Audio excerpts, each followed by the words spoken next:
le trou dans la couche d'ozone reste dans le peloton de tête. Il y a un fatalisme certain par rapport au réchauffement, un sentiment d'impuissance de l'homme. On va s'adapter, par exemple, on va s'adapter plus il n'y a rien à faire, c'est quand même 65% du point de vue de la population. Alors on note aussi que tous les risques médiatisés qui sont proposés sont repris, y compris les hivers plus rigoureux, avec une proportion non négligeable. Alors, moi je me demande comment, sur une telle base de connaissances, on pourrait prendre des décisions utiles, par exemple dans un cadre de démocratie participative, ça me laisse un peu perplexe. Alors, maintenant, la perception des énergies, alors, bon, c'est clair, le solaire avant tout, mais l'éolien c'est pas mal, et il nous a donné ce diagramme dans lequel vous voyez que sur toutes les qualités, les 8 qualités indiquées, le solaire gagne presque toujours, l'éolien arrive bien derrière. Ce matin, on a remarqué que l'hydraulique n'était pas terrible, et voilà. Et alors, un tiers des sondés sont convaincus que d'ici 10 ans, on pourra produire toute notre électricité sur les ENR. Les femmes et les jeunes y croient, les vieux et probablement SLC sont un peu plus dubitatifs. Et puis, on note que plus on a de connaissances scientifiques, plus on doute, mais un quart de cette catégorie y croit.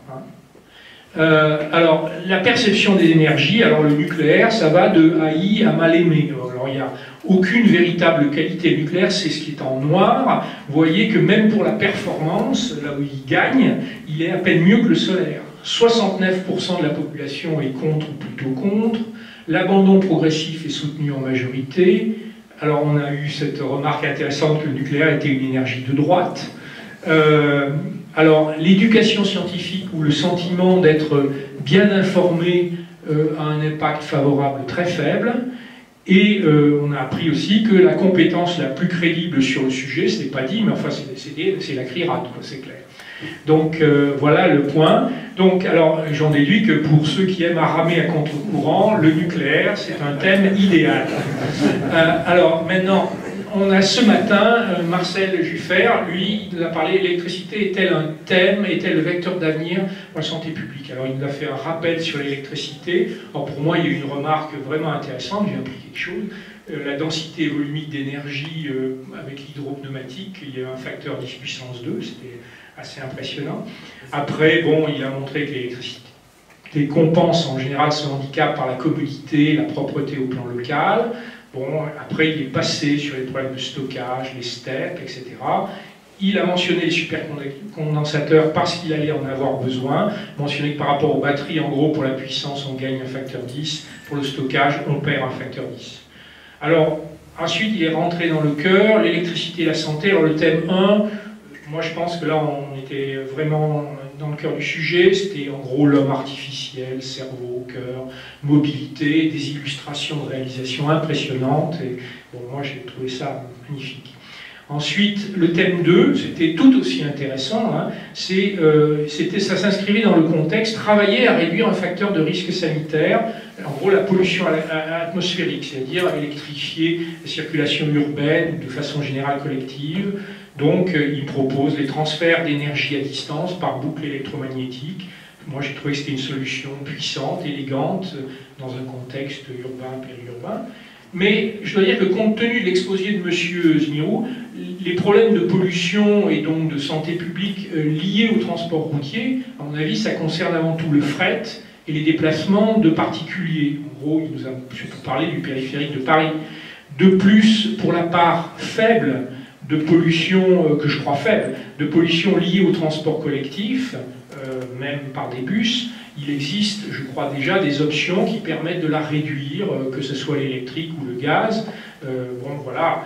Donc, en ce qui concerne le thème 2, l'enjeu santé ne me semblait pas être dominant pour cette technologie, par ailleurs vraiment si attractive. Enfin, j'étais vraiment très content de noter ça. Alors ensuite, bon, le dernier exposé sur lequel je vais vraiment parler, c'est celui de Paul Matisse, Biomasse Santé, donc origine, il nous a dit la biomasse, de quoi on parle, les 4 usages en concurrence, et il nous a dit les besoins vont être en croissance pour les 4 usages.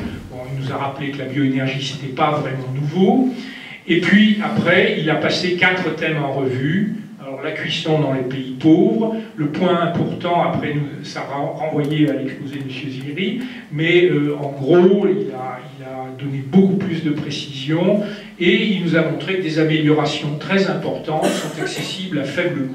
En gros, des meilleurs réchauds partout. Le chauffage au bois, alors la conclusion c'est mort au foyer ouvert. Alors en gros là-dedans vous avez tout, particules fines, goudron, composés volatiles, pour une consommation d'énergie finale de 3%, 69% des émissions d'hydrocarbures volatiles cancérigènes. Après, il a mentionné les évolutions souhaitables, foyer fermé, combustible adapté, etc. Plus de collectifs, car les émissions y sont mieux contrôlées. Les incinérateurs, son message, c'est regardez le présent, ne regardez pas trop le passé. Le passé a créé une très mauvaise réputation aux incinérateurs. Ce n'est plus justifié aujourd'hui. Et je dois dire que c'est une problématique publique au regard de la création des décharges, qui, elles, à mon avis, ont un impact non négligeable. Les biocarburants, bon, il semble clairement que son point de vue, c'est que ce ne sont pas les gaz sanitaires qui feront la décision. Il a mentionné 2 combinaisons qui peuvent fonctionner. Et à la fin, il a conclu en disant mais que pèseront ces gains par rapport à une mobilité qui s'appuierait sur le gaz. Voilà. Alors maintenant, après, à la suite de ça, il y a eu 2 exposés. Alors il y en a un, je l'ai loupé complètement, et le dernier, c'était un panorama. Je suis arrivé un peu à l'après, parce que comme on avait terminé 20 minutes après l'heure prévue pour la pause, j'en ai déduit que tous les exposés seraient décalés de 20 minutes, et celui-là a dû commencer à l'heure, donc j'ai loupé une partie de l'exposé. Mais en fait, ce que j'ai vu, c'est que c'était essentiellement un panorama des problèmes liés au chauffage, qui à chaque fois s'attachait à nous montrer, à évaluer des solutions particulières, à montrer comment des améliorations étaient possibles autour des solutions en cours. Donc il y avait un côté peut-être pratique qui était le plus original par rapport à l'ensemble des exposés que nous avons entendus précédemment.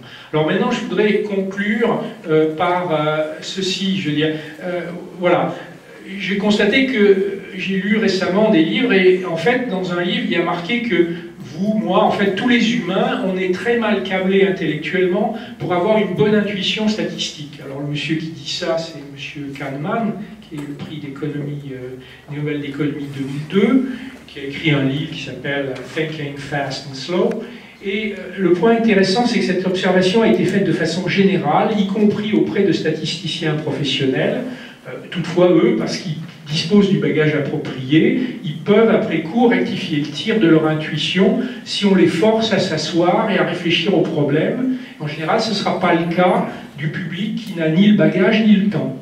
Or, dans les problèmes du monde réel, par les maths, les problèmes du monde réel, ils relèvent de choix probabilistes, et plus particulièrement ceux qui relèvent du risque et de la politique sanitaire. Donc là, il y a un véritable problème si l'homme rationnel lui-même ne l'est pas tellement devant une situation comme ça. Et par exemple, Kahneman et Tversky analysent les divers biais heuristiques qui sont à la base de ce mauvais comportement humain vis-à-vis des statistiques. Il y en a 2 qui me semblent pertinents au vu de ce qu'on a entendu sur les 2 jours. Alors, je commence par le premier. Le premier, c'est ce qu'ils appellent le biais heuristique de substitution. C'est-à-dire, essentiellement, faute de traiter le problème auquel on est confronté, on le remplace par un problème plus simple qu'on utilise pour assigner les probabilités. Et ça, nous l'avons vu, c'était le voilà. Vous remarquerez la chose suivante, ce qui nous intéresse, c'est la ligne de probabilité rouge, la relation entre l'exposition et la maladie. Et finalement, on ne sait pas faire. Donc qu'est-ce qu'on fait? On cherche un indicateur qui est supposé représenter l'exposition, mais on n'en est pas sûr, et sur lui, comme c'est plus facile, on arrive à prouver une corrélation, une relation de causalité, ou une corrélation. Trouve une corrélation, et à l'aide de ça, vous fabriquez les probabilités le long de la ligne rouge. Et effectivement, le problème, la faiblesse se trouve dans le fait que vous n'avez pas relié le problème difficile qui est lié à l'exposition au problème plus simple que vous avez choisi, qui est celui de l'indicateur. Donc ça, c'est un des premiers biais heuristiques, et ce qui est intéressant, c'est que dans le cas de la méthode cas-témoin, il ne relève pas de l'intuition, il a été quasiment transformé en méthodologie. C'est-à-dire c'est une méthodologie de travail, cette substitution. La deuxième, c'est ce qu'ils appellent le biais heuristique de la disponibilité. C'est-à-dire que pour estimer la probabilité d'un événement A ou B, on s'appuie sur la facilité avec laquelle on peut faire rapidement venir en mémoire des exemples d'événements A ou B. Par exemple, il est plus facile pour le public de faire venir en mémoire des effets néfastes ou potentiellement néfastes, d'ailleurs, qui soient liés au nucléaire ou au gaz de schiste aujourd'hui, je ne parle pas des OGM, plutôt qu'au charbon, et cela, surtout d'ailleurs, s'il est, selon sa propre estimation, bien informé. Parce que s'il est bien informé, ça veut dire qu'il écoute beaucoup de choses, et donc il est sensible à la masse de l'information, sauf si, bien sûr, il a une raison particulière de s'impliquer dans l'analyse. Et puis, finalement, mon dernier transparent, c'est celui-ci. C'est à la conclusion de ces 2 journées, il m'apparaît que pour ce qui est de la tâche de la transmission au public et aux gouvernants de l'information qui permet d'apprécier les risques associés à diverses options énergétiques et de l'utiliser pour aider les choix pour le futur. Alors la phrase c'est « We are facing an uphill battle ». Et puis, je conclus quand même en disant que toutefois, parmi les tâches utiles que nous, en tant que personnes, et ainsi que notre association peuvent accomplir, celle-ci en vaut vraiment la peine. Voilà.